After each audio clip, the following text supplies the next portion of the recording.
வணக்கம். இப்ப நம்ம எங்கேயாவது போகணும்னா உடனே மேப்ஸ தான் எடுப்போம் இல்லையா? ஆனா வெறும் வழிய காட்டுற வரைபடம் மட்டும் இல்லாம, நம்பிக்கையாலே வரையப்பட்டு பக்தியால குறிக்கப்பட்ட ஒரு வரைபடம் இருக்குன்னு சொன்னா நம்புவீங்களா? இன்னைக்கு நாம தமிழ்நாட்டின் கோவில்களுக்கு பின்னாடி இருக்கிற அந்த புனித வரைபடத்தோட ரகசியங்கள தான் பார்க்க போறோம். சரி, முதல்ல இந்த கேள்வியிலிருந்து ஆரம்பிக்கலாம். ஒரு சாதாரண நிலம் எப்படி லட்சக்கணக்கான மக்களுக்கு ஒரு புனிதமான இடமா மாறுது? அப்படி என்னதான் இருக்கு அதுல? அதுக்கு பின்னாடி இருக்கிற மேஜிக் என்ன? இதுக்கு பதில் பார்க்கறதுக்கு ரொம்ப சாதாரணமா தெரியற இந்த போர்டுல தான் ஒளிஞ்சிருக்கு. இது வெறும் ஊர் பெயர்கள் இருக்கிற ஒரு லிஸ்ட்னு நினைக்காதீங்க. இது தமிழ் கலாச்சாரத்தோட ஆன்மீக லாஜிக்க புரிஞ்சுக்கிறதுக்கான ஒரு ரகசிய சாவி. வாங்க இந்த சாவிய வச்சு என்னென்ன கதவெல்லாம் திறக்கலான்னு பார்க்கலாம். நம்மளோட முதல் பயணம் எதுல இருந்து ஆரம்பிக்குது தெரியுமா? இந்த பிரபஞ்சத்தோட அடிப்படையில இருந்து தான். ஆமா, முதல் பட்டியல் நாம சுவாசிக்கிற காத்திலிருந்து நிக்கிற நில வரைக்கும் இயற்கையோட 5 அடிப்படை சக்திகளோட நம்மள இணைக்குது. பஞ்சபூத ஸ்தலங்கள்னா என்ன? ரொம்ப சிம்பிள். சிவன், நிலம், நீர், நெருப்பு, காற்று, ஆகாயம்னு இந்த 5 பூதங்களோட வடிவமாவே வழிபடப்படுற 5 புனிதமான கோவில்கள் தான் அது. பாருங்களேன், எப்படி ஆன்மீகத்தையும் இயற்கையும் ஒன்னா இணைச்சிருக்காங்கன்னு. இப்ப இந்த கேபிள பாருங்க, எவ்வளவு ஆச்சரியமா இருக்கு. ஒவ்வொரு கோவிலுக்கும் ஒரு பூதம். திருவாரூர்னா மண், திருவானைக்கானா நீர், திருவண்ணாமலையில நெருப்பு, திருக்காலத்தில காத்து, சிதம்பரத்துல ஆகாயம். அடேங்கப்பா, இது வெறும் கோவில் தரிசனம் இல்ல, இயற்கையோட ஒவ்வொரு சக்தியும் தரிசிக்கிற மாதிரி ஒரு பயணம் இல்லையா? அதாவது நாம கண்ணால பார்க்கக்கூடிய தொடக்கூடிய மண்ணுல ஆரம்பிக்கிற இந்த யாத்திரை கண்ணுக்கு தெரியாத எல்லையே இல்லாத அந்த ஆகாயத்துல போய் முடியுது. தொட்டு உணரக்கூடியதிலிருந்து தொட்டு உணர முடியாதது வரைக்குமான ஒரு பயணம் இது. ஓகே, இயற்கையிலிருந்து இப்ப நாம அடுத்த கட்டத்துக்கு போறோம், கலைக்குள்ள. அடுத்த லிஸ்ட் அது சிவனோட பிரபஞ்ச நடனத்தை பத்தினது. அது வெறும் டான்ஸ் இல்லங்க, இந்த மொத்த பிரபஞ்சத்தோட இயக்கமே அதுதான். பஞ்சசபை அப்படின்னா என்னன்னு கேக்குறீங்களா?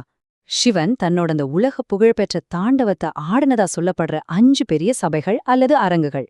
இந்த நடனம் தான் படைத்தல், காத்தல், அழித்தல்னு சொல்றோமே அந்த பிரபஞ்ச சுழற்சியோட ஒரு சிம்பல். இப்ப இத பாருங்க, ஒன்னொன்னும் ஒரு ஆச்சரியம்.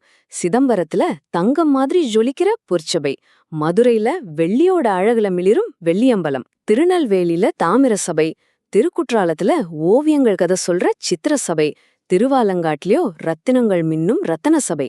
சிவனோட அந்த அண்டமே அசைற நடனத்தை ஒவ்வொரு விதமா கொண்டாடுறாங்க பாத்தீங்களா? சரி, நம்ம வரைபடத்தோட கடைசி பகுதிக்கு வந்தாச்சு.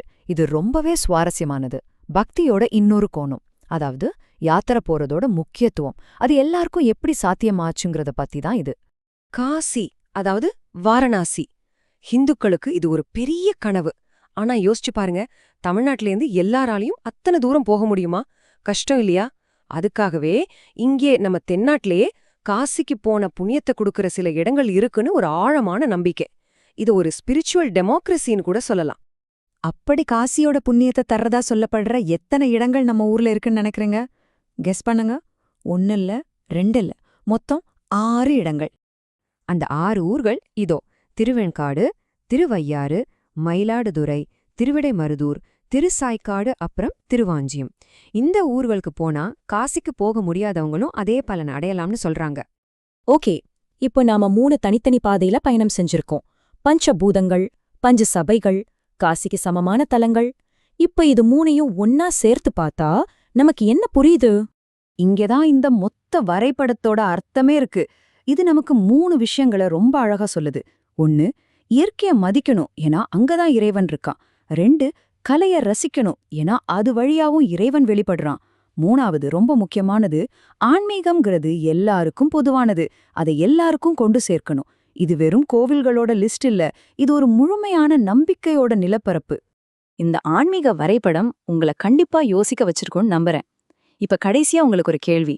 ஒரு கோவில், ஒரு மரம், ஏன் உங்க வீட்ல இருக்கிற ஒரு சின்ன பூஜை அறையா கூட இருக்கலாம். உங்க வாழ்க்கையில எந்த இடத்துக்கு போனீங்கன்னா உங்களுக்கு ஒரு புனிதமான உணர்வு கிடைக்குது? கொஞ்சம் யோசிச்சு பாருங்களேன். அந்த இடம்தான் உங்களுக்கான உங்களோட சொந்த புனித வரைபடம்.